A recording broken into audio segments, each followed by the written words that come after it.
श्रीमद् भगवद गीता ओम श्री परमात्मने नमः। 5वां अध्याय। उसके उपरांत अर्जुन ने पूछा, हे कृष्ण, आप कर्मों के संन्यास की और फिर निष्काम कर्मयोग की प्रशंसा करते हैं, इसलिए इन दोनों में एक जो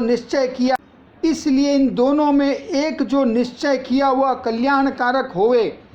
उसको मेरे लिए कहिए। इस प्रकार अर्जुन के पूछने पर श्री कृष्ण महाराज बोले, हे अर्जुन, कर्मों का संन्यास अर्थात मन,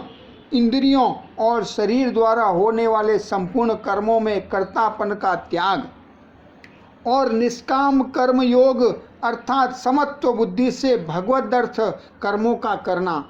ये दोनों ही परम कल्याण के करने वाले हैं। परंतु उन दोनों में भी कर्मों के संन्यास से निष्काम कर्म योग साधन में सुगम होने से श्रेष्ठ हैं। इसलिए हे अर्जुन, जो पुरुष न किसी से द्वेष करता है और न किसी की आकांक्षा करता है, वह निष्काम कर्म योगी सदा सन्यासी ही समझने योग्य है। क्योंकि राग द्वेषादि द्वंद्वों से रहित हुआ पुरुष सुख पूर्वक संसार रूप बंधन से मुक्त हो जाता है। हे अर्जुन, ऊपर कहे हुए संन्यास और निष्काम कर्म योग को मूर्ख लोग अलग अलग फल वाले कहते हैं न कि पंडित जन, क्योंकि दोनों में से एक में भी अच्छी प्रकार स्थित हुआ पुरुष दोनों के फल रूप परमात्मा को प्राप्त होता है। ज्ञान योगियों द्वारा जो परम धाम प्राप्त किया जाता है, निष्काम कर्म योगी द्वारा भी वही प्राप्त किया जाता है। इसलिए जो पुरुष ज्ञान योग और निष्काम कर्म योग को फल रूप से देखता है, इसलिए जो पुरुष ज्ञान योग और निष्काम कर्म योग को फल रूप से एक देखता है, वह ही यथार्थ देखता है। परंतु हे अर्जुन, निष्काम कर्म योग के बिना संन्यास अर्थात मन, इंद्रियों और शरीर द्वारा होने वाले संपूर्ण कर्मों में कर्तापन का त्याग प्राप्त होना कठिन है, और भगवत स्वरूप को मनन करने वाला निष्काम कर्म योगी पर ब्रह्म परमात्मा को शीघ्र ही प्राप्त होता। वश में किया हुआ है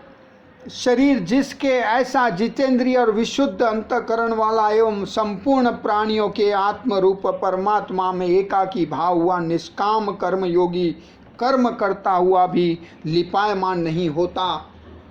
हे अर्जुन, तत्व को जानने वाला सांख्य योगी तो देखता हुआ, सुनता हुआ, स्पर्श करता हुआ, सूंघता हुआ, भोजन करता हुआ, गमन करता हुआ, सोता हुआ, श्वास लेता हुआ, बोलता हुआ, त्यागता हुआ, ग्रहण करता हुआ तथा आँखों को खोलता और मीचता हुआ भी सब इंद्रियां अपने अपने अर्थों में बरत रही है, इस प्रकार समझता हुआ निसंदेह ऐसे माने कि मैं कुछ भी नहीं करता। परंतु हे अर्जुन, देहाभिमानियों द्वारा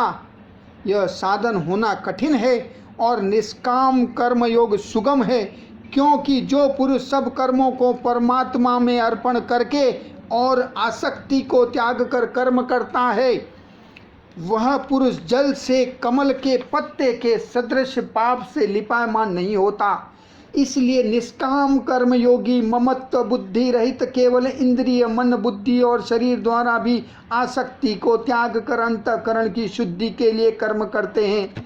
इसलिए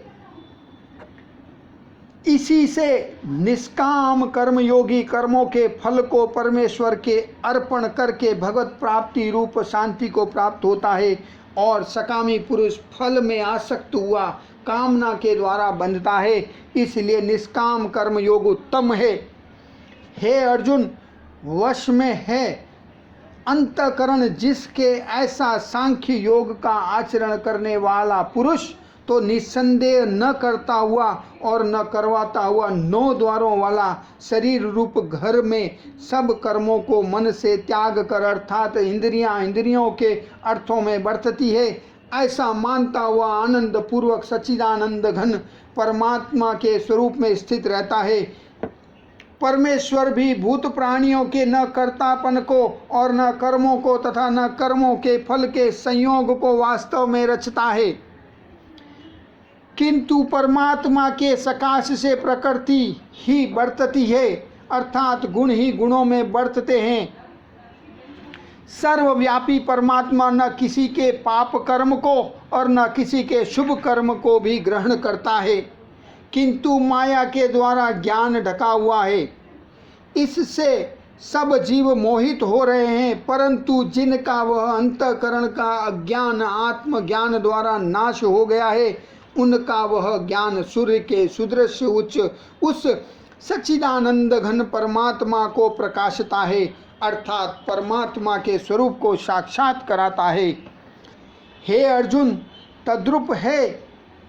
बुद्धि जिनकी तथा तद्रूप है मन जिनका, और उस सच्चिदानंद घन परमात्मा में ही निरंतर एकाकी भाव से स्थिति जिनकी, ऐसे तत्परायण पुरुष ज्ञान के द्वारा पाप रहित हुए पुनरावृत्ति को अर्थात परम गति को प्राप्त होते हैं। ऐसे वे ज्ञानी जन विद्या और विनय युक्त ब्राह्मण में तथा गौ, हाथी, कुत्ते और चांडाल में भी समभाव से देखने वाले ही होते हैं। इसलिए जिनका मन समत्व भाव से में स्थित है, उनके द्वारा इस जीवित अवस्था में ही संपूर्ण संसार जीत लिया गया, अर्थात वे जीते हुए ही संसार से मुक्त हैं, क्योंकि सच्चिदानंद घन परमात्मा निर्दोष और सम है। इससे वे सच्चिदानंद घन परमात्मा में ही स्थित है। जो पुरुष प्रिय को अर्थात जिसको लोग प्रिय समझते हैं उसको प्राप्त होकर हर्षित नहीं हो, और अप्रिय को अर्थात जिसको लोग अप्रिय समझते हैं उसको प्राप्त होकर उद्वेगवान न हो, ऐसा स्थिर बुद्धि संशय रहित ब्रह्मवेता पुरुष सच्चिदानंद घन पर ब्रह्म परमात्मा में एकाकी भाव से नित्य स्थित है। बाहर के विषयों में अर्थात सांसारिक भोगों में आसक्ति रहित अंतःकरण वाला में जो भगवत ध्यान जहित आनंद है उसको प्राप्त होता है, और वह पुरुष सच्चिदानंद घन पर ब्रह्म परमात्मा रूप योग में एकाकी भाव से स्थित हुआ अक्षय आनंद को अनुभव करता है। जो यह इंद्रिय तथा विषयों के संयोग से उत्पन्न होने वाले सब भोग हैं, वे यद्यपि विषयी पुरुषों को सुख रूप भासते हैं तो भी निस्संदेह दुख के ही हेतु हैं और आदि अनंत वाले अर्थात अनित्य हैं। इसलिए हे अर्जुन, बुद्धिमान विवेकी पुरुष उनमें नहीं रमता जो मनुष्य शरीर के नाश होने से पहले ही काम और क्रोध से उत्पन्न हुए वेग को सहन करने में समर्थ है। जो पुरुष मनुष्य शरीर के नाश होने से पहले ही काम और क्रोध से उत्पन्न हुए वेग को सहन करने में समर्थ है, अर्थात काम क्रोध को जिसने सदा के लिए जीत लिया है, वह मनुष्य इस लोक में योगी है और वही सुखी है। जो पुरुष निश्चय करके अंतरात्मा में ही सुख वाला है और आत्मा में ही आराम वाला है तथा जो आत्मा में ही ज्ञान वाला है, ऐसा वह सच्चिदानंद घन पर ब्रह्म परमात्मा के साथ एकाकी भाव हुआ सांख्य योगी शांत ब्रह्म को प्राप्त होता है। नाश हो गए हैं सब पाप जिनके तथा ज्ञान करके निवृत्त हो गया है संशय जिनका, और संपूर्ण भूत प्राणियों के हित में है रति जिनकी, एकाग्र हुआ है भगवान के ध्यान में चित्त जिनका, ऐसे ब्रह्मवेता पुरुष शांत पर ब्रह्म को प्राप्त होते हैं। काम क्रोध से रहित जीते हुए चित्त वाले पर ब्रह्म परमात्मा का साक्षात्कार किए हुए ज्ञानी पुरुषों के लिए सब ओर से शांत पर ब्रह्म परमात्मा ही प्राप्त हैं। हे अर्जुन, बाहर के विषय भोगों को न चिंतन करता हुआ बाहर ही त्याग कर नेत्रों की दृष्टि को भ्रुकुटी की बीच में स्थित करके तथा नासिका में विचरने वाले प्राण और अपान वायु को सम करके जीती हुई है इंद्रियां, मन और बुद्धि जिसकी, ऐसा जो मोक्ष परायण मुनि इच्छा भय और क्रोध से रहित है वह सदा मुक्त ही है। और हे अर्जुन, मेरा भक्त मेरे को यज्ञ और तपों का भोगने वाला और संपूर्ण लोकों के ईश्वरों का भी ईश्वर तथा संपूर्ण भूत प्राणियों का सुहृद अर्थात स्वार्थ रहित प्रेमी, ऐसा तत्व से जानकर शांति को प्राप्त होता है और सच्चिदानंद घन परिपूर्ण शांत ब्रह्म के सिवा उसकी दृष्टि में और कुछ भी नहीं रहता। केवल वासुदेव ही वासुदेव रह जाता है। इति श्रीमद्भगवद गीता रूपी उपनिषद एवं ब्रह्म विद्या तथा योग शास्त्र विषयक श्री कृष्ण और अर्जुन के संवाद में कर्म संन्यास योग नामक 5वां अध्याय